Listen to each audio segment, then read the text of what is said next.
कैसे गुरुजी?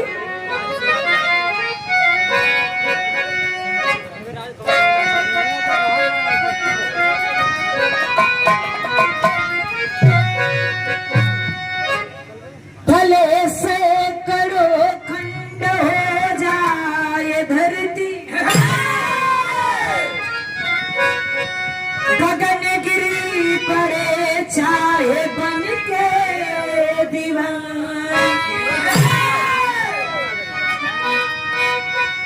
भले चीर सागरी में लग जाए आगी, छोड़े हिमालय न अपनी जिम्मेदारी, उगे भान पूरब से पश्चिम भले ही, मगर चांद तारा न नभ से हटेगा, जहां माई मई हरि की महिमा प्रबल है, उजड़े चमन में सुमन भी खिलेगा।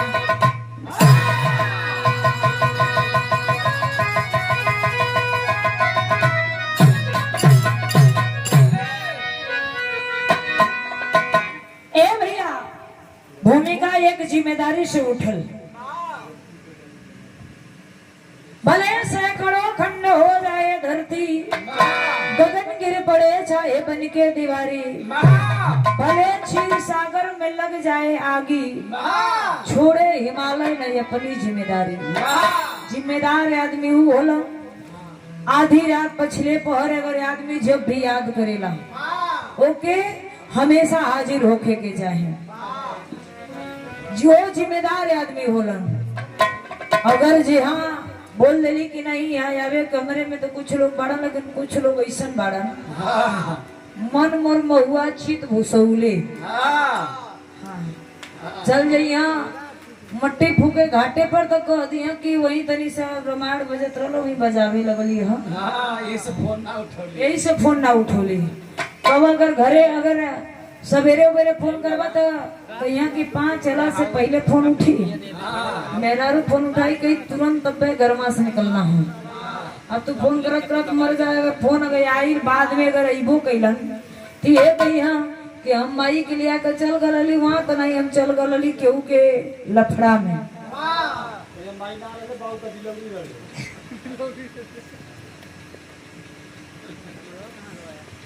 लेकिन जिम्मेदार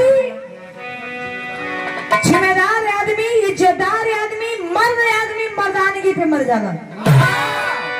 जिम्मेदार आदमी होला तो चाहे आग बरसे चाहे पानी बरसे, अपने जिम्मेदारी अपने बात के हमेशा अटल रहेला।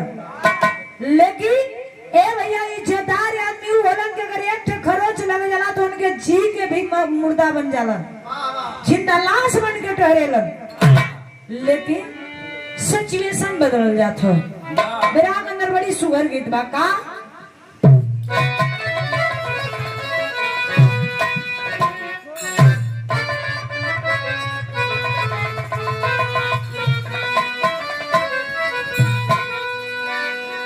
हो तनी सुनी। हाँ आज के सिचुएशन में जिंदगी का कोनो गईलू ना। अब वही 3 महीना पहले हम ही अपना कोनो वैल्यू ना रहल मार की अब परा निकली की तो, लेकिन घमंड इंसान के अंदर हो जाला, केहू केहू के अंदर। ऐसे गुरुजी हमारे गीत के माध्यम से संकेत केलन कैसे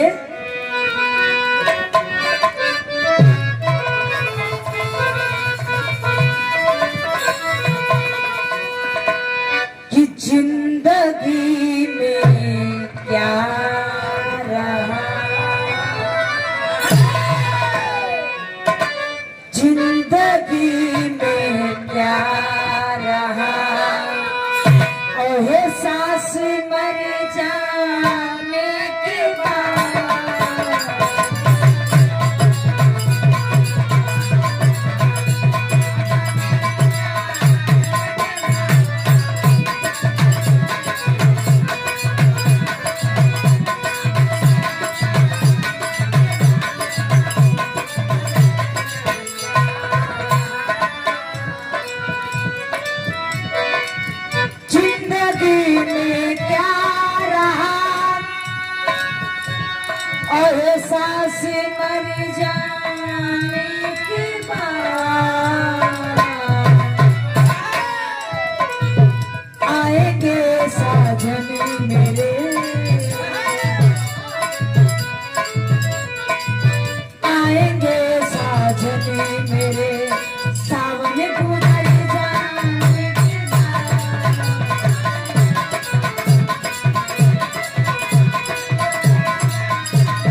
गुजर जाने के बाद।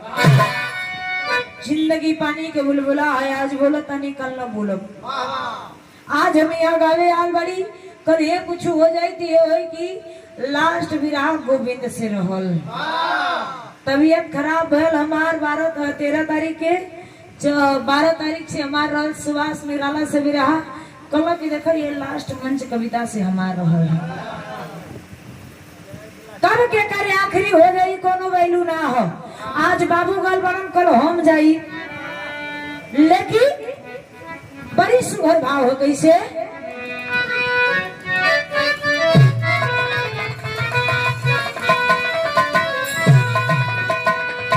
छवि तलक खिलता सुमनना, छवि तलक खिलता सुमनना, बागवा के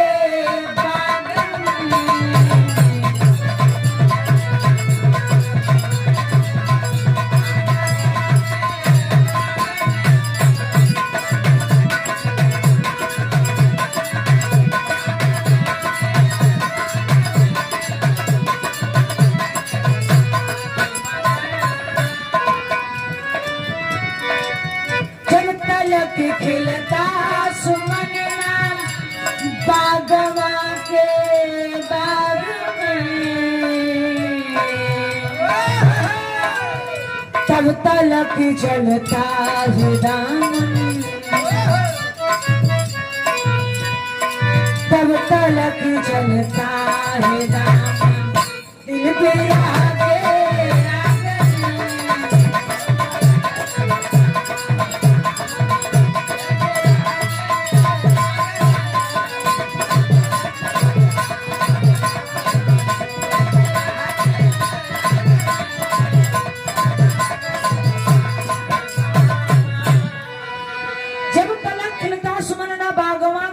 में, तब तलक जलता है दामन, दिल भी रह के आग में।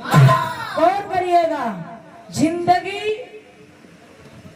कितनो बढ़िया कहल जाला कि अपने दरवाजे पे कितनो बढ़िया कितनो सुघर अगर पौधा लगा दो, कौनो चीज के पौधा होगा, चाहे बगिया लगा दो, जो ना बगिया अगर ज्यादा पत्ता देवे लगल, कली देवे लगल, तो जानला कि फल फूल ओकरे में रहबे ना करे। अगर फल फूल ना रही तो ओके लगावल अपने दरवाजे पर रखल एक राड़ है, ये अपने दरवाजे को शोभा बेकार करत है। वैसे ही औरत के जिंदगी होले, मेहरारू के जिंदगी उतने होले जब शादी ना होई लेला तो लोग ये करन अगल बगल जब बाबू माई बियाह करन ना यार रानी नाच सम्मान और सम्मान रहे।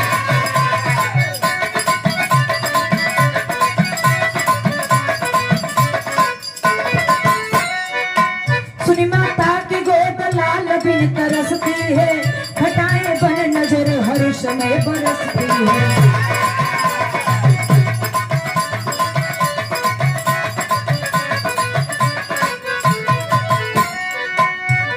हर की पूजा शरण रोज जाती है, बड़े सद्भाव से वो शीश को झुकाती है।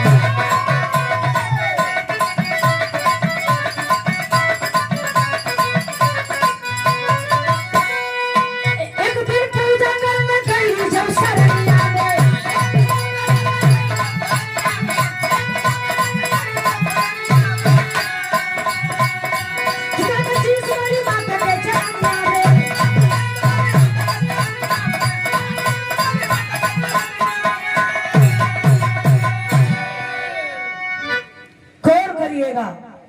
ए भैया लोग कहलन की समय बदल गई, लेकिन हम कहला हमारे गुरुजी ये गीत के अंदर संकेत कहलन की समय ना बदलल है, हम एवरी तू हमार और तुहार विचार बदलल बा। अरे दिन होते बा, रात होते बा, बरसात होते बा, ठंडी पड़ते बा, लड़की लड़का गोद में होते बा, शादी विवाह होते बा, रात दिन मिला के 24 घंटा होता है बा। कौन समय बदलना ना, कमाई जैसा बढ़ल बा सब समार और तुहार मन बदलल बा, और कोनो परिवर्तन ना भइल बा। मन ही तनी से अच्छा से खाए पहिरे लगल, ओकरे अंदर अहंकार हो गल, करे हम तो इतना रुपया कमाथे, हम तो ऐसे रहत नहीं। कुछ कुछ कलाकार हुआ के फोन किला कना के भाई तो हमरे वो घर से खाना वाला हम तो खनवे ना बनाईला। अरे तो देत हो मनी तब ना आवत हुई।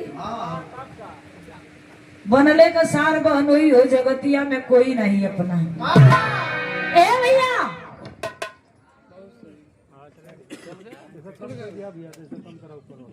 के ना देत हुआ तो के हमेशा के लिए तरसाइए देत हुआ। कवन हमरा से गलती हो गल मतारी कि हमके इतना बड़ा कलंकित बना देलू।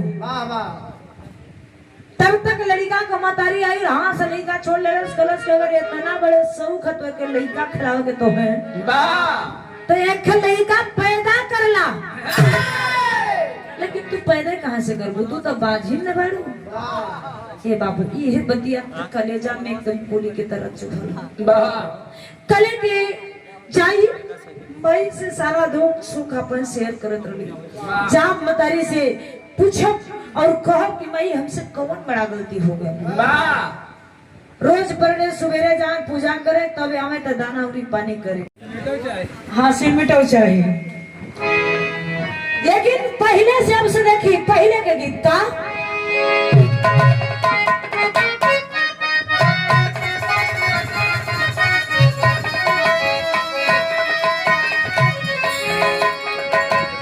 सेज चढ़ते कर लागे मोरी गोइया। सखी सपने बतावे कि सेज चढ़ते डर लागे मोरी गोइया तो सैया घूंघट पटे बोले रे सैया घूंघट पटे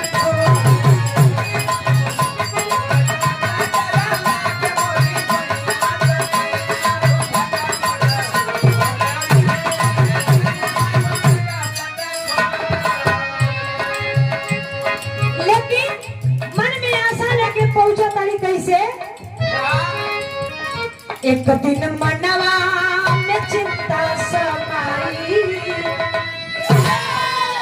एक दिन मनवा में चिंता समाई तो मैहर सरनिया में गईली हो मैहर सरनिया में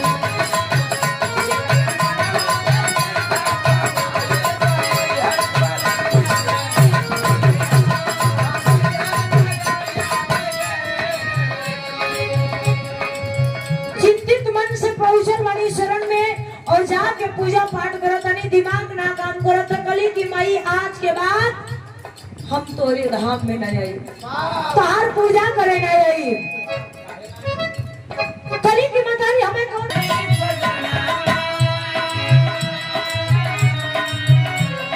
गोद सुना सान नाही भइले ललना।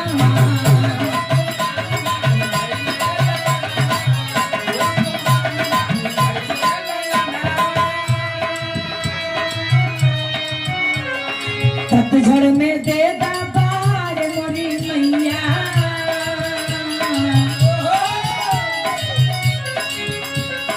पतझड़ में दे बाहर मोरी मैया गया साल लगा के हम ऐनी हो सरैया में।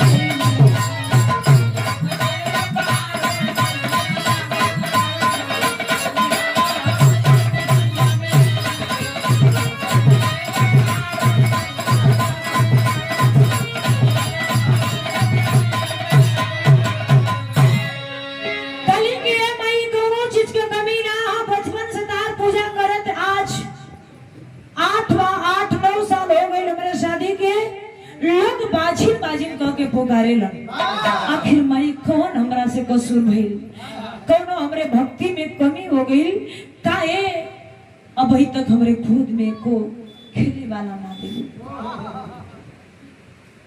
ए मतारी हमके कुछ चाहिए ना बस ई जवन उजड़ल चमन बा ई बगिया जवन की हमारा अंधेरा लौकत ह ई उजाला बदे एक ठे लइका दे दे तू ई महल में किलकारी घुस जात लोगन के मुंहे ताला लग जात कोनो चीज का कमी है लेकिन मॉल अटारी धन दौलत सब तोरा दिया से सब कुछ बा। कमी बस एक के लइका हो जात तो हमार सब सपना पूरा हो जात। लेकिन ये मतारी अगर ना देबू तो जा तनी जाके ऐसा मन करत है कहीं डूब धस के मर जाए। लोगन का बात बर्दाश्त ना होखत हो तो तुम्हें यहाँ के अठे बात कली की तेरे कृपा से है मैया, तेरे कृपा से है मैया, अगर लाल गोद में पाऊंगी शादी होगी फिर शीश काट लहू से तुझे नहलाऊंगी। अगर गोद में लड़का दे देबू तो ही लड़का अगर 20 साल का हो जाई वही लड़का का शादी करके लौटब, लड़का का शादी करके लौटब ओकर मुड़ी काट के ओकर लहू से तोरे चेहरा के धो दे। ये मई का प्रतिज्ञा है कली की नहीं था। 1-2 महीना में कोनो खुशखबरी ना आई तुम खुदे डूब धस के मर जाई। ये बाबू इतना तक कह के चल गई लेकिन आगे का भाई बड़ी सुगर गीत बा।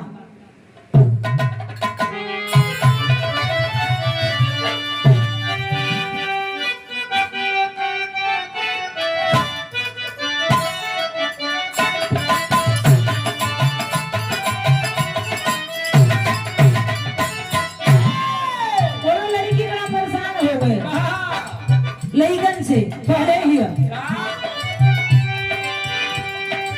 सिनेमा में ये कहीं वो दिलवा हो मनवरिया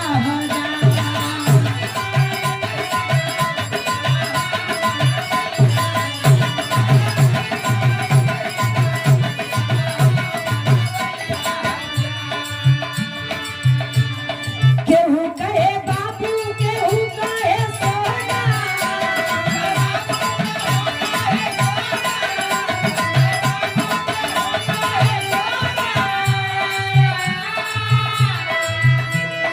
बाहों में आ जा लगी नहीं तोड़ना।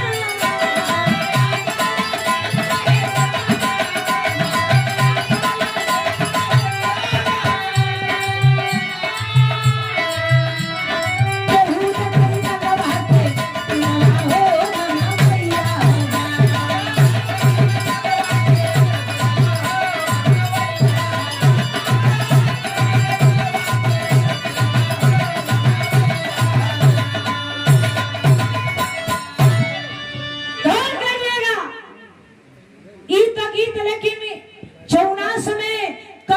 मीनाक्षी चल गई और जब चल गई मैहर माई कनी जा बड़ा भक्त अइलन और मनौती मान के चल गए वापस दोबारा न अइलन। अब तोहरा देखिए जाई जा तो और सपना पूर्ण हो जाई तो चलल बड़ी कैसे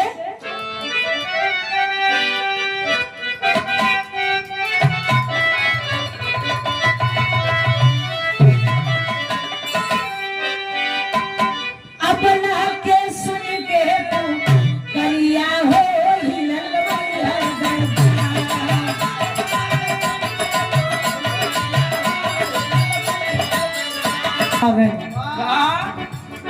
मूर्ति डगमगाल के जात और सपना पूर्ण हो जाई। और जब घरे पहुंचल बाड़ी 1 महीना बीतल, दूसरा महीना में धीरे धीरे मीनाक्षी का पाँव भारी हो गल। और जब मीनाक्षी का पाँव भारी भइल बा ए भैया धीरे धीरे समय बीतल बा लोगन में चर्चा हो गई कि मीनाक्षी माँ होने वाला बड़ी, मीनाक्षी माँ होने वाला बड़ी।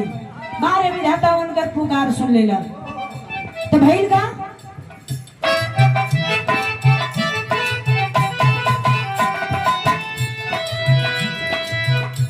नवा महीना के दिनवा बीतैला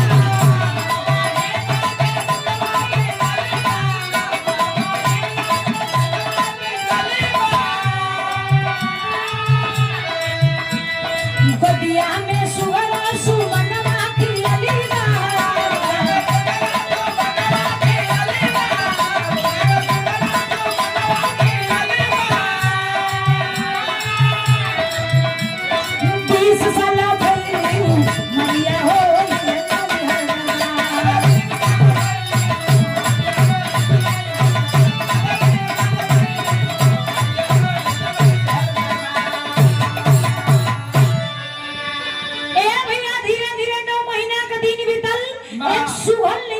लेला और लड़का जब जन्म ले बड़ा पूरी महल में शोर मच गए कि मीनाक्षी के बेटवा भइला, मीनाक्षी के बेटवा भइला।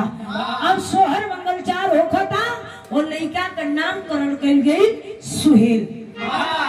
धीरे धीरे समय बीतल बा, उनकर उम्र 20 साल भइल और जब 20 साल उम्र भइल तो बाबू सोच लेना कि लड़का शादी योग हो गइल। बाबूजी सोचला कि लड़का जब शादी योग हो गइल तो शादी बाबूजी अपने बगल के गौवा में एक चंदा नाम लड़की से शादी तय कर देलन। और जब शादी तय करला तो धीरे धीरे शादी वाला दिन आ गइल। तो भइल का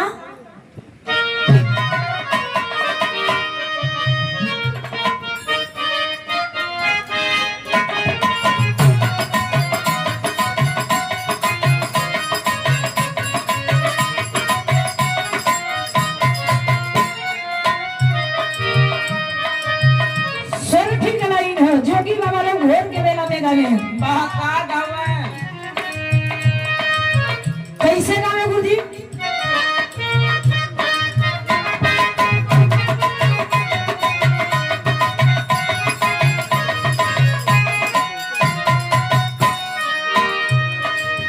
कहवने करनवा जोगी जोगा वाला मावाले अरे जोगा वाला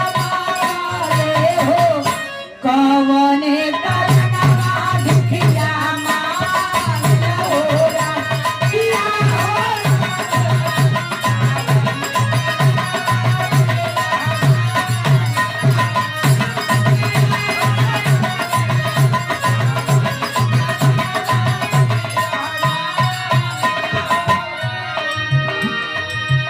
लेकिन गौर करिएगा ए भैया, धीरे धीरे शादी वाला दिन आ गई। सुहेल के सर पे सेहरा सजत हो, सेहरा सजत हो तो भइल का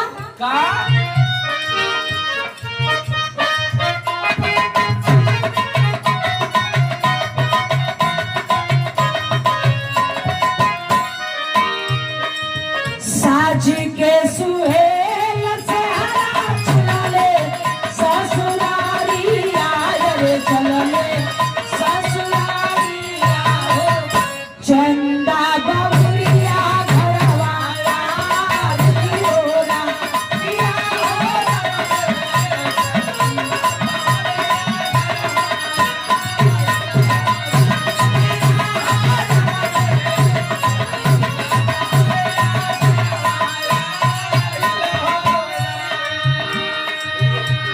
साज के सेहरा सुहेल पहुंचला ससुरारी अपने दुल्हन के लिया के चंदा के सवेरे से घरे आ गइला।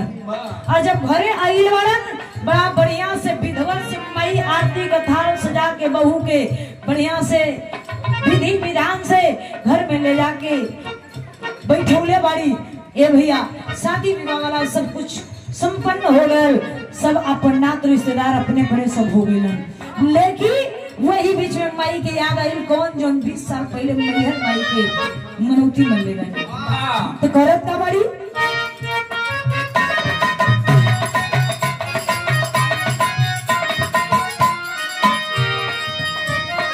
माई अपन लाल के बाजारवा बोला बेटवा के बोलौले बाड़ी। कैसे बोलौले बाड़ी? आई अपन लाल के बाजारवा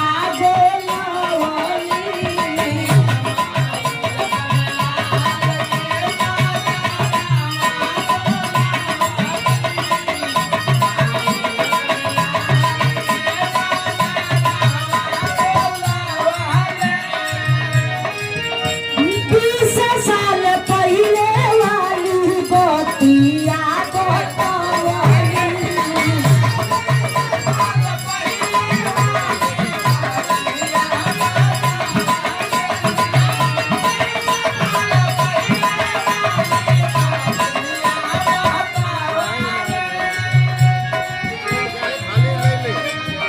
माई के कृपा आजकल लेके गर्दन काट ली। गौर करिएगा, मतारी के बाद माई बेटवा के बाद जो नई की दुल्ही आयल बड़ी दीवाल की आड़ में सारी बात के सुन ले ली। कभी बा कि कैसन मतारी है कि बतावा भाई नया नया शादी बेटवा का भाई अपने बेटवा का गर्दन काटे कहो तारी। कैसन बात कर तारी, अपने नई नवेली दुल्हन का जिंदगी बर्बाद कर चाहतारी। इनकी मोह माया नहीं बा। ए बाबू मतारी ना समझ बोली कि बहू में जाना तड़ी, लेकिन मतारी लिया के कने की बेटा चले के पड़ी। मतारी आगे आगे पीछे पीछे बेटवा, उनके पीछे बहू भी कि आज मई बेटवा का करनामा पूरा सुनिए ले, देखिए ले, करल का चाहत हो। चलो बड़ा विराह के अंदर टेरी से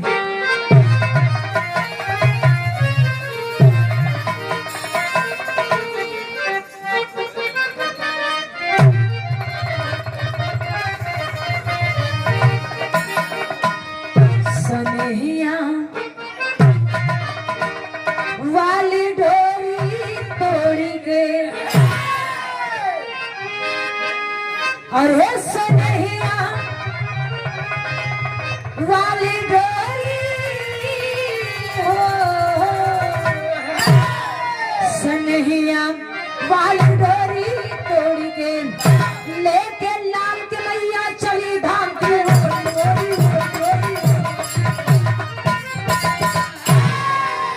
सनहिया वाली डोरी तोड़ के लेके लाल के मैया चली धाम की ओरी, सनहिया वाली डोरी तोड़ के। कौन करिएगा बेटवा के लिया के धाम पे पहुंचल बाड़ी, और जब धाम पे पहुंचल बाड़ी तो भैल का गीत विरह के आखिरी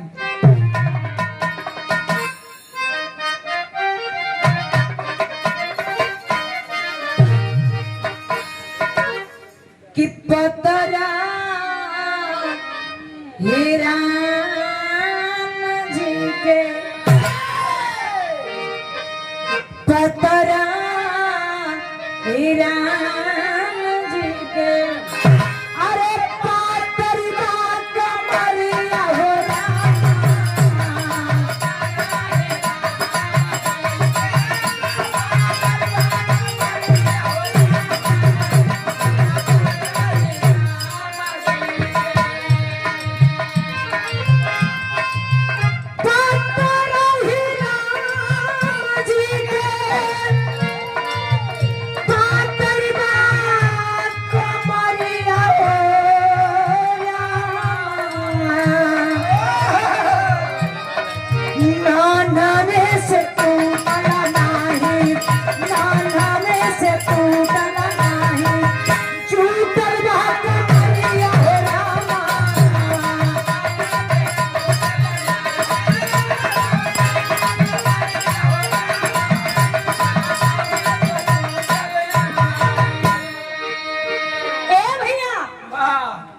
लेकिन मतारी जब धाम पे पहुंचल बाड़ी, वही मूर्तिया के बगल में एक तलवार रखल बा।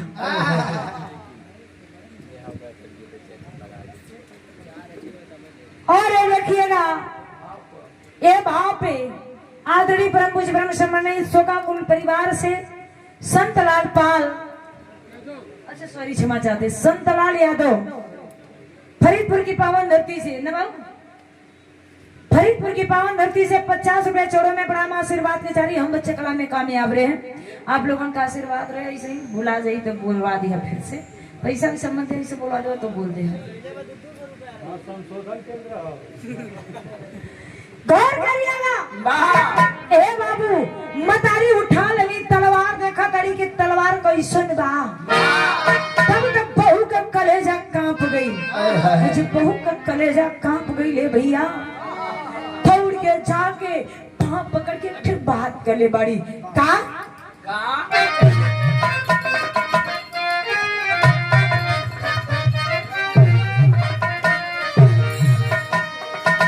कि धई के चरनिया रोवे,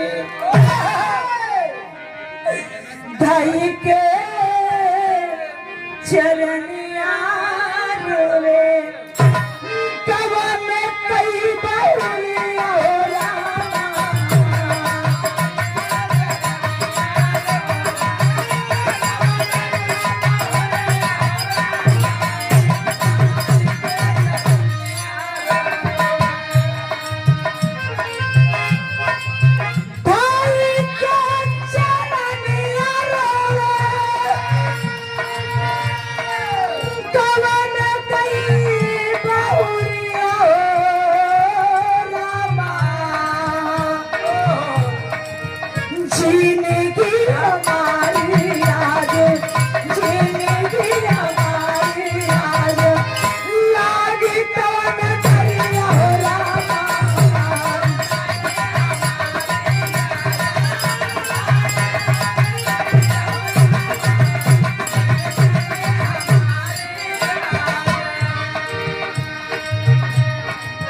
बाबू मीनाक्षी रोवताड़ी, मीनाक्षी बहू चंदा रोवताड़ी।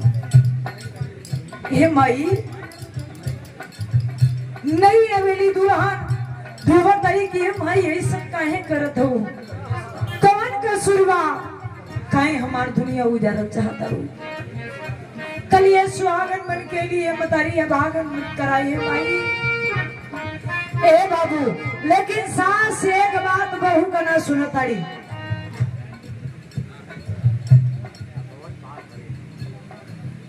बाबूजी अश्वत्थ पाल फरीदपुर की पवन धरती से बाबूजी की ओर से इस करुण भाव पे 51 रुपया दे करके आप सम्मान किए हैं। चोड़ों में प्रणाम आशीर्वाद की जा रही है। चंदा रोवताड़ी लेकिन एक बात महीना सुनताड़ी हो। नई नवेली दुल्हन समझे में ना आवता करी तो करी का। इशारा करिए मारी अपने ऊपर, अपने श्रृंगार के ऊपर कि माई कम से कम माई हमार श्रृंगार तो देख के तनी मोहित हो जाए। छोड़ दाइए माई अपने पति के जात के भीख मांगताड़ी। ए बाबू गजब करी रोक एक बात बड़ा गजब करे बारी का।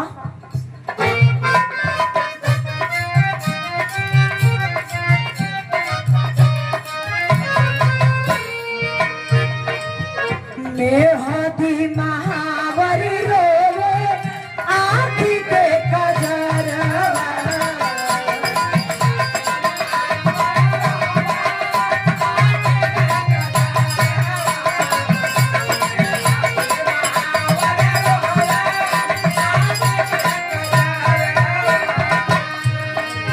कोरी रे चुनरिया रोवे सोनुरा लीला रावा हो, सोनुरा लीला रावा।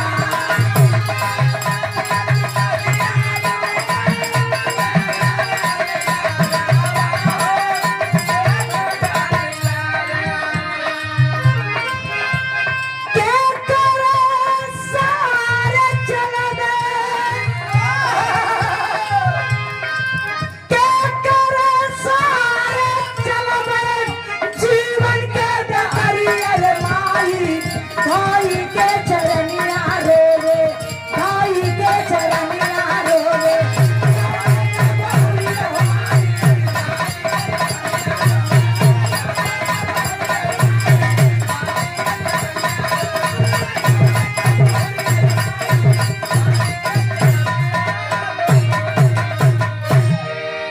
ए बाबू इशारा करी चंदा कले की माई हमरे हाथ के मेहंदी, पाँव के महावर, आँख के काजल, जौना रूप में नैयर से माई सजा के भेजले बा वही रूप में बाड़ी है माई।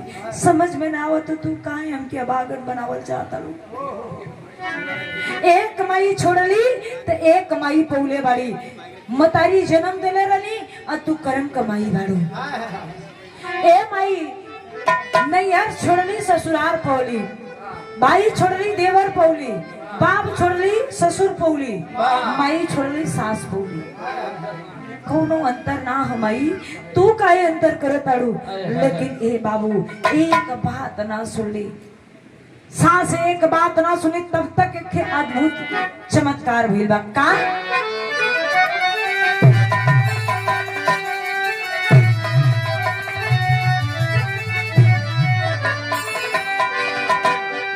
अरे चमक उठा है अद्भुत सीताराम माँ के मंदिर में।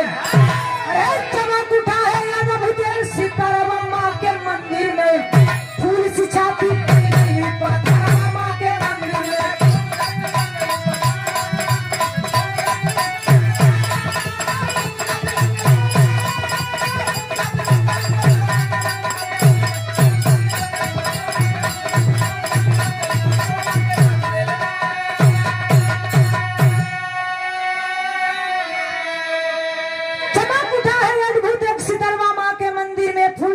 बन गई पत्थरवा माँ के मंदिर में। ए बाबू और मूर्तिया में से चमक उठा जैसे लगल कि मीनाक्षी के कपड़वा पे आके दम सवार हो गई। और जब सवार भर बाड़ी वही माई जो आज 10 साल बाजिन के नाम से पुकारल गई, आज वही माई का कलेजा पत्थर हो गया। जौन माई अपने फूल सब बेटवा के एक खरोच ना लगे देली बिस्सत संभाल के रखनी, आज वह मतारी अपने बेटवा के जान लेवे पे तुलल बाड़ी। कौन करिएगा कहा तारी बड़े बेटवा की सारा कइले बाड़ी का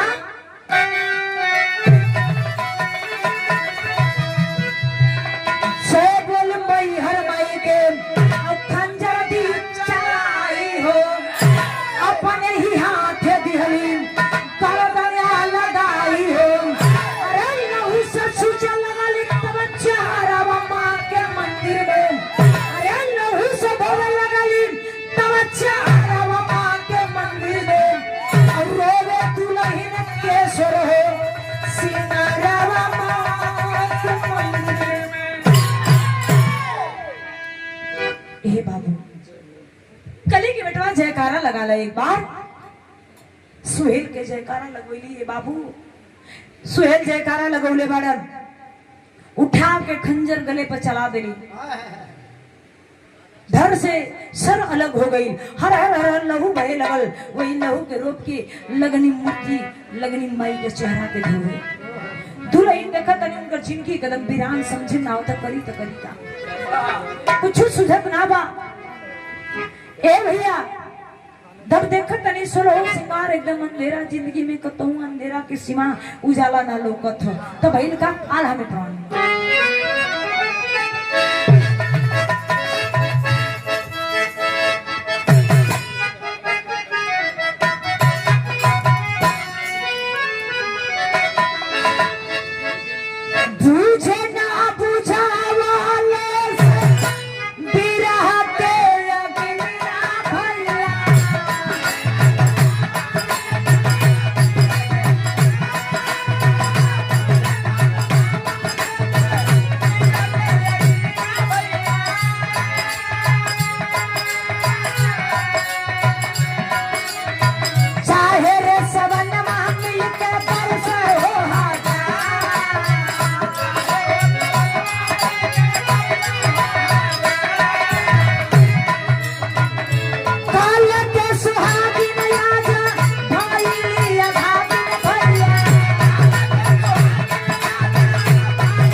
के गिनिया चाहे रसवनवा मिलके बरसे हो जाए।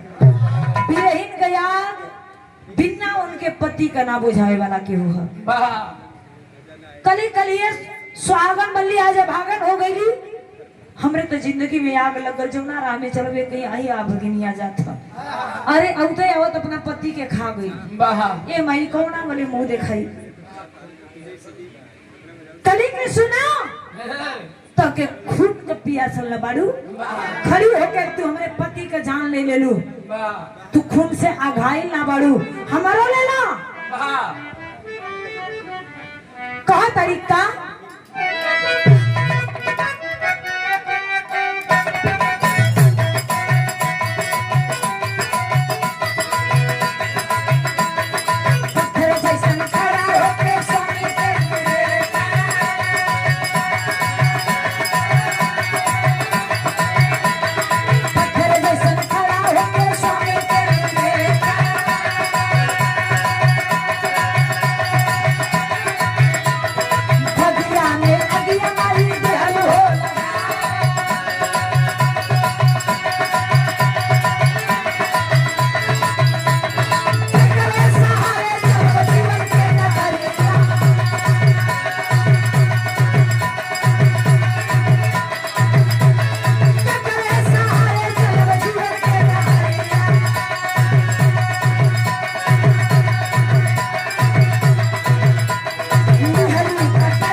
के स्वामी की निरके देखा तड़ी धर खड़ा का खड़े बा और सरकट के गिर गए। ये कैसन चमत्कार है।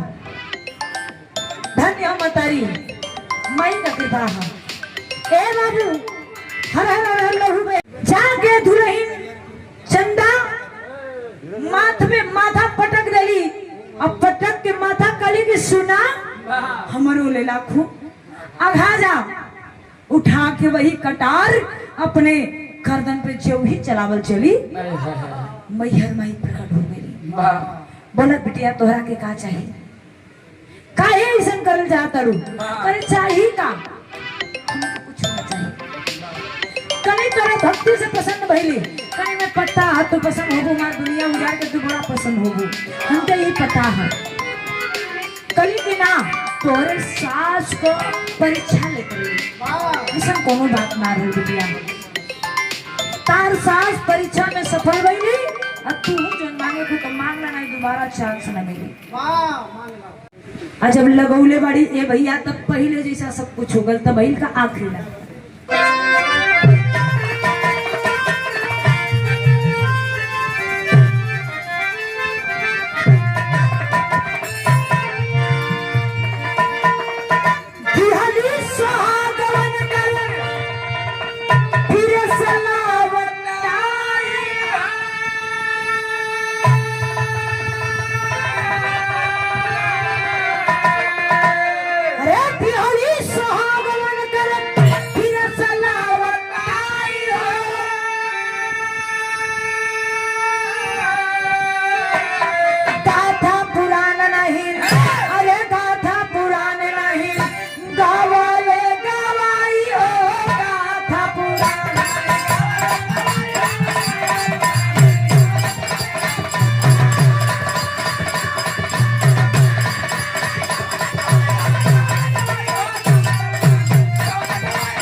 गवाई हो सुहाग अपन वापस पौले बाड़ी तो कहल जाला कि बेगर दुख के नहीं आना चले।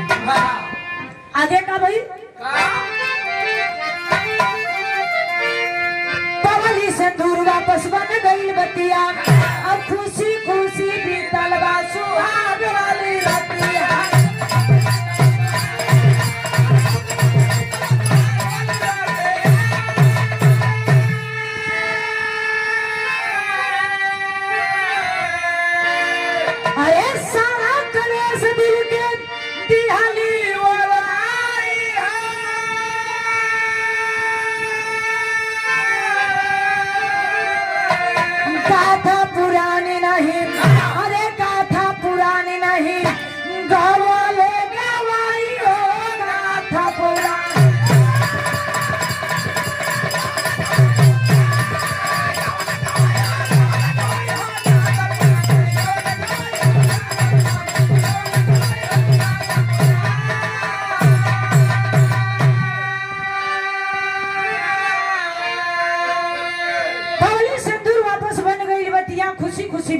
सुहाग वाली रतिया दोनों प्राणी के जीवन की शुरुआत मतारी कली के जान नई जिंदगी नई शुरुआत। ए भैया अलन अपन पूरे परिवार से एकदम अपने कार्य में व्यस्त हो गई लेकिन उधू प्राणी के नाम से आज भी एक निशान कायम है का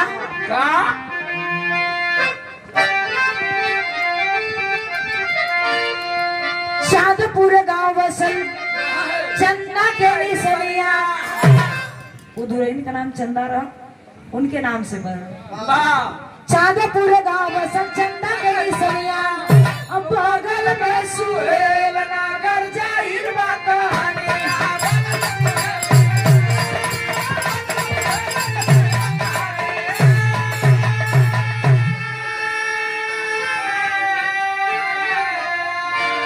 भक्ति के रस नहीं सबके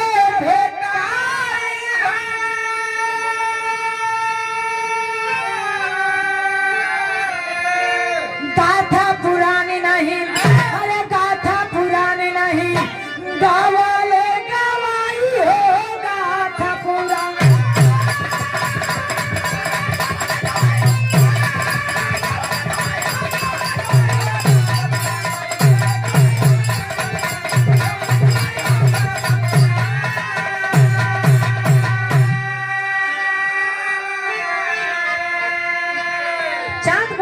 बसल चंदा के निसनिया बगल में सुहेल नगर जाहिर बा कहानिया। गौर करिएगा आज भी निशान कायम है। ये हमरे विराग शीर्षक रहल आखिरी लाइन गुरु घराने का परिचय। भाव भक्ति भजन सबके मन में न रमेले और जेकरा मन में रमेले तो जल्दी छूटे लेना। भक्ति का रंग ऐसा न कि गावत गावत जिंदगी पुरान हो जाए लेकिन भक्ति पुरान ना होगी।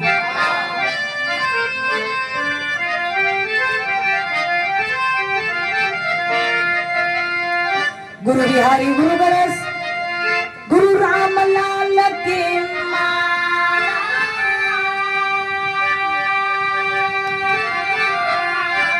स्वर्ग बसा चंद्र का कवि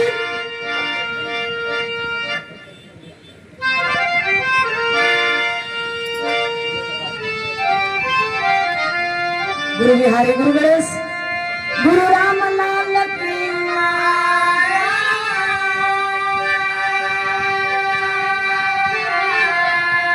कथन करे कवि चंद्रिका कहीं धूप कहीं छाया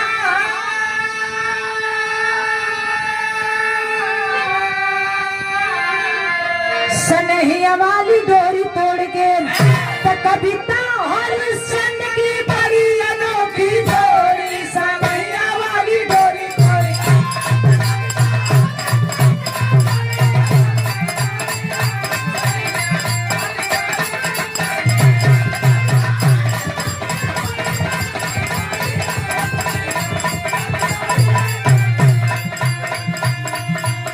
हरिया बतावे जा हरिया बतावे जा गुरु हम भूला जा हरिया बतावे जा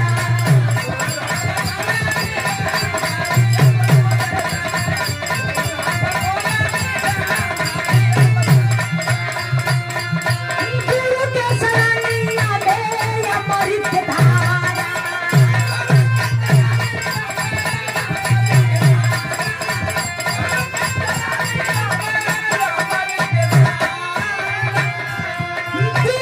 जीवनिया के हमारे सुधारा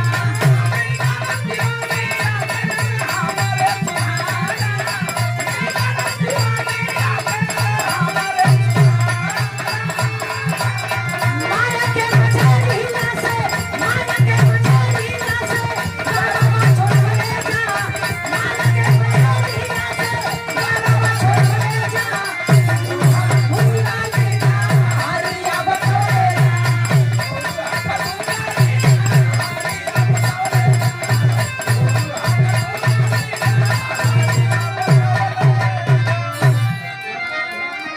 ए विराम में सजवले हमारे गुरुजी आदरणीय परम पूज्य ब्रह्म समानी शहीदी धरती गाजीपुर हरिशन यादव गुरुजी तनी चाहिला खड़ा हो जाए गुरु हाँ ये